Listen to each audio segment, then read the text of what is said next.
Israel और Hamas के बीच जारी जंग में हजारों जिंदगियां तबाह। जाने रांची की बेटी बिनीता घोष ने कैसे बचाई जान। देखें इंटरव्यू प्रभातखबर.com के साथ।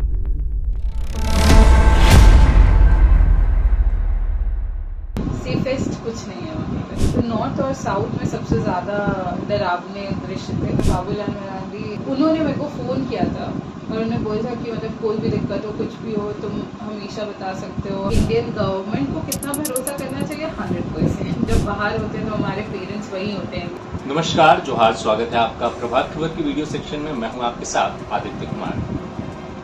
आज हम एक ऐसे विषय पर बात करेंगे जिस विषय की चर्चा न केवल भारत देश में बल्कि दुनिया भर में हो रही है। इजराइल और हमास के बीच जारी जंग। इस जंग की कई तस्वीरें हमने देखी हैं, इस जंग से जुड़ी कई सूचनाएं हमें मिली है, लेकिन वहां पर भारत के जो नागरिक थे उन्हें लाने के लिए जो ऑपरेशन अजय चलाया गया और उसके जरिए भारत के जो नागरिक यहाँ पर आए हैं उसमें रांची की एक बेटी बिनीता घोष भी है।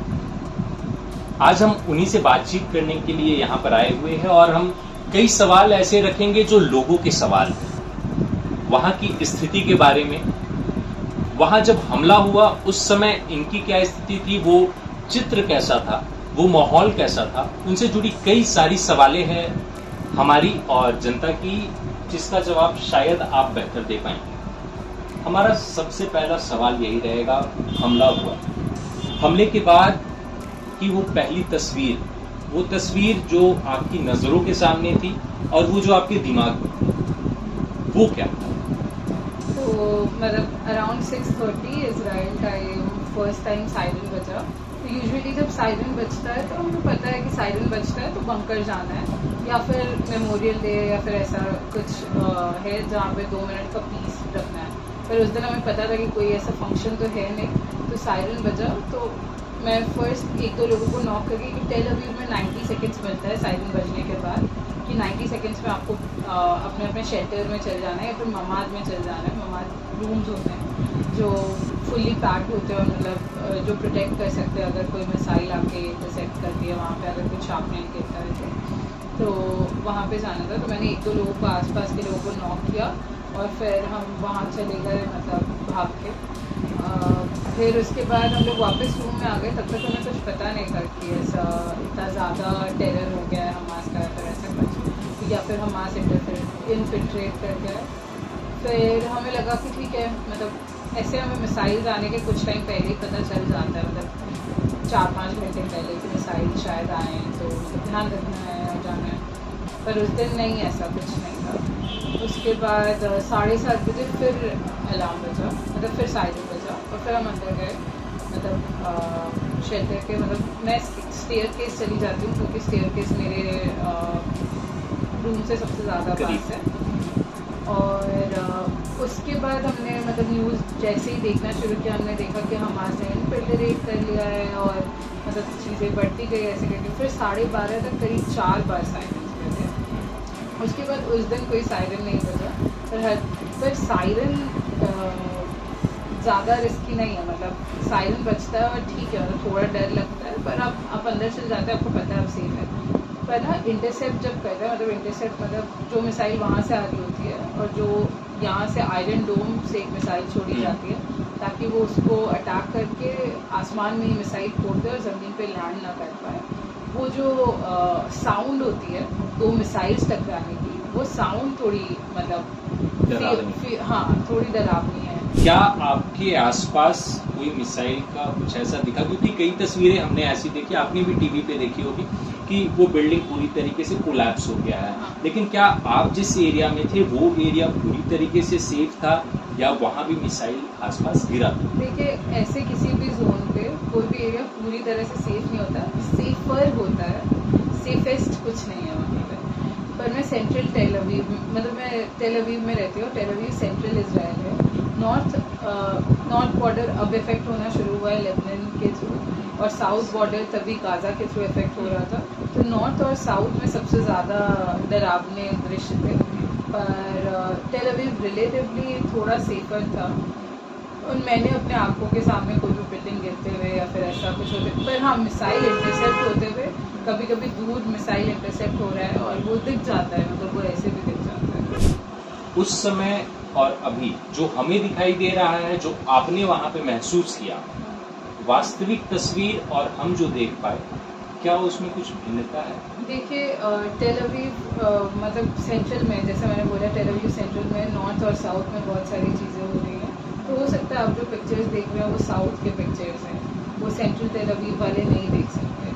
तो आप जो न्यूज़ में देख रहे हैं हम भी वही न्यूज़ में देख रहे हैं, पर मतलब काफ़ी डरावना है दृश्य अगर ये हो रहा है। हाँ कुछ चीज़ें मुझे पता है कि वो सही है, क्योंकि कुछ स्टूडेंट्स जो साउथ में रह रहे थे उन्होंने कुछ वीडियो शेयर की थी हमारे स्टूडेंट ग्रुप पे, और वो काफ़ी डरावनी वीडियोस थी, उनके आसपास की बिल्डिंग गिरी थी और ये सारी चीज़ें। तो भारतीय दूतावास का आप लोगों से संपर्क कब स्थापित हुआ और उनका सहयोग कैसे मिला और कितना मिला? इंडियन एम्बेसी थ्रू आउट हमारे कांटेक्ट में रहती है, मतलब इन जनरल भी, मतलब हमें कोई दिक्कत हो या फिर हम कोई फेस्टिवल कर रहे हो, कुछ भी कर रहे हो, इंडियन एम्बेसी को पता होता है। और इजराइल में जो इंडियन एम्बेसी है वो मतलब बहुत ही अच्छी है, मतलब बहुत ही अच्छे लोग हैं वहाँ के। उन दूतावास में से एक ऑफिसर हमसे मिलने भी आए थे 11 तारीख को शायद, मतलब ट्यूसडे वेंसडे को मिलने आए थे वो। और मेरे हिसाब से मतलब मैंने जब भी फ़ोन किया उन्हें फ़ोन उठाया, और ना कि सिर्फ फिजिकली उन्होंने ध्यान रखा कि हम इमोशनली भी ठीक फील कर रहे हैं, हमें डर तो नहीं लग रहा बहुत ज़्यादा, अगर डर लग रहा है तो क्यों डर लग रहा है, क्या हेल्प कर सकते हो। तो मतलब इंडियन एम्बेसी एकदम फिनोमिनल काम की है वहाँ पे। एक चीज़ तो है कि जैसा आपने बताया कि आप सेंट्रल इजराइल में हैं, तो वहाँ पे ऐसी घटनाएं ज़्यादा नहीं आपको दिखी, लेकिन चूंकि देश के किसी भी एक कोने में अगर हमला होता है तो वो दूसरे छोर में वो डरा रहता है। हाँ। ऐसी स्थिति में आपका वहाँ का जो स्थानीय प्रबंधन, हाँ। वो जो विश्वविद्यालय का प्रबंधन था, उसका किस तरीके का स्टेप था, वो समर्थन किस तरीके से मिला, मोरल सपोर्ट कितना मिला, और वैसे आपकी जो ज़रूरत की चीज़ें थी उसे कैसे मुहैया कराया गया? हमें मतलब हमारे डॉर्म्स के नीचे ही एक ग्रोसरी है, वो हमेशा खुलती रही, कभी भी बंद नहीं हुई। मिसाइल जब चल रहे थे तभी भी वो खुली थी, तो हमें खाना पानी सब अवेलेबल था। यूनिवर्सिटी ने हमें ऐसे हेल्प किया कि यूनिवर्सिटी में कुछ भी ऐसे कंपल्शन नहीं था कि मतलब आना ही आपको काम करना ही है, ऐसा कुछ नहीं था। सेकंड चीज़ कि जैसे ये चीज़ हुई सबको पता है कि मतलब मेंटली ये बहुत स्कैरी है, तो यूनिवर्सिटी ने एक फ्री थेरेपी हेल्पलाइन लॉन्च की कि आप फ्री थेरेपी ले सकते हो। यूनिवर्सिटी में सेमिनार्स होने शुरू हो गए छोटे छोटे जूम में कि आप चाहो तो आप ज्वाइन करो और अपने मेंटली खुद को फिट रखो। तो मतलब यूनिवर्सिटी बहुत प्रोएक्टिव थी कि हम लोग मेंटली स्टेबल फील करें। मन में डर समा जाता है। घर वालों से पहली बार हमले के बाद किस तरीके से बात हुई, घर वाले कितने परेशान थे, उनका आपने किस तरीके से ढांढस बनाया, और चूंकि आप झारखंड से हैं, झारखंड की बेटी, झारखंड सरकार की तरफ से या झारखंड के किसी प्रतिनिधि की तरफ से क्या आपसे कांटेक्ट करने की कोशिश की गई और कैसे सपोर्ट हुआ?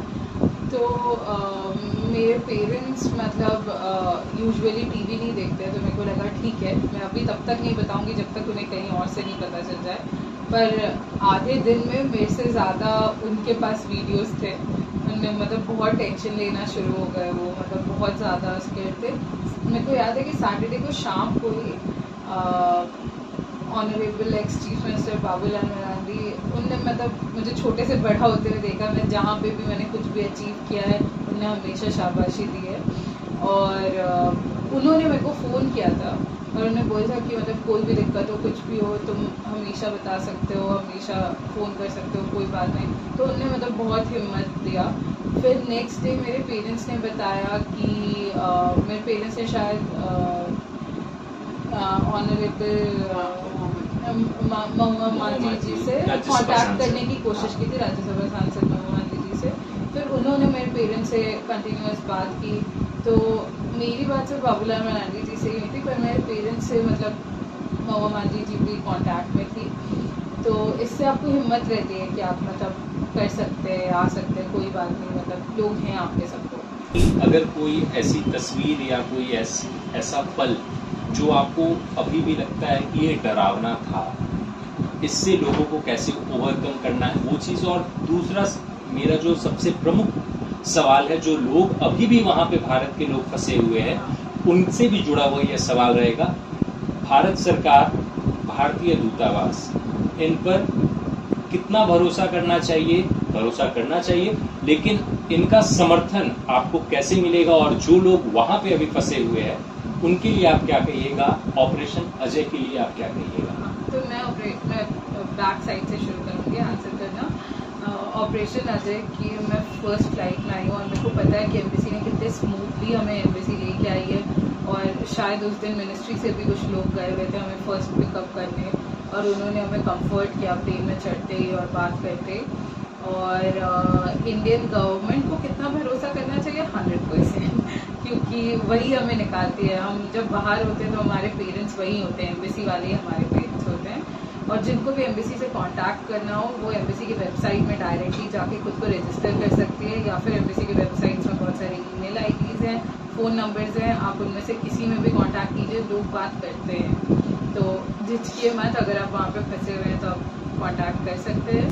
तो मतलब और एक चीज़ एम्बेसी के बारे में, मतलब मैं रांची से शायद अकेले ही हूँ वहाँ पे, मेरे को नहीं पता पूरे झारखंड से अकेले हूँ कि नहीं, प्रॉबेबली येस, बट रांची से मैं डेफिनेटली अकेले ही थी वहाँ पे। तो मतलब और मेरे पेरेंट्स नहीं जानते थे कि कैसे क्या ब्यूरोक्रेसी हो रही है और क्या नहीं हो रही है। तो मतलब मेरे को पता है कि एम्बेसी ने फुल सपोर्ट किया मेरा, रिगार्डलेस मैं कहाँ से हूँ, सिर्फ एक हूँ, मतलब किसी जगह के बच्चे बहुत ज़्यादा होते हैं, किसी जगह के बच्चे बहुत कम होते हैं, तो कभी कभी ऐसा होता है कि ज़्यादा वालों को ज़्यादा प्रेफर किया जाता है, पर ऐसा कोई भेदभाव नहीं था, सबके साथ एक समान सबके साथ एक समान था। और एक चीज़ जो डर लगता है या फिर जो मैं दोबारा नहीं देखना चाहूँगी, वो एक्चुअली डर नहीं है, वो उदासी है। मतलब टेल अवीव बहुत हैपनिंग सिटी है, मतलब बहुत खुश माहौल है वहाँ का, पर जब इतने सारे लोग मरे पहले दिन में, तो हर किसी का कोई ना कोई रिश्तेदार गया, फिर बहुत सारे लोग ड्राफ्ट हुए, मेरे पूरे फ्लोर में 6-7 लोग आर्मी चले गए, मतलब ड्राफ्ट होके। तो वो जो मायूसी जो है वो मैं दोबारा फील नहीं करना चाहूँगी। जो बॉम्ब की आवाज़, मतलब जो मिसाइल की आवाज़ है एक दूसरे के साथ फटते हुए, वो मैं दोबारा फील नहीं करना चाहूँगी। और मैं ये नहीं बोल रही कि कौन सही है और कौन गलत है, वॉर इन जनरल गलत है, पीस खराब होता है, दोनों कंट्रीज़ के लोग मर रहे हैं, पहले इजराइल के मरे हैं, अब पैलेस्टाइन के मर रहे हैं। तो मतलब मैं किसी एक के सपोर्ट में नहीं हूँ, मैं इस चीज़ के सपोर्ट में हूँ कि ये बंद हो जाना चाहिए। मतलब सिर्फ थोड़ी सी ज़मीन के लिए आप इतना वो करते हैं। जी हाँ, बात वही है। और भारत की जो नीति है, भारत की जो विचारधारा है, उसी विचारधारा से प्रभावित भारत के हर एक नागरिक की भी विचारधारा है। युद्ध किसी के भी बीच हो, वो भले ही रूस और यूक्रेन के बीच हो, भले ही वो फिलिस्तीन और इजराइल के बीच हो, या किसी भी देश के बीच हो, हमारा यही मोटिव रहता है कि हम लड़ाई को रोकें। हमारी जो भी बात है, हमारा जो भी विवाद है, वो आपसी समझौते से हो, बातचीत के माध्यम से हो। लड़ाई वो मार्ग नहीं है जिससे आप किसी भी मसले को सुलझा सकते हैं। प्रभातखबर.com, विश्वास वही, रफ्तार नहीं।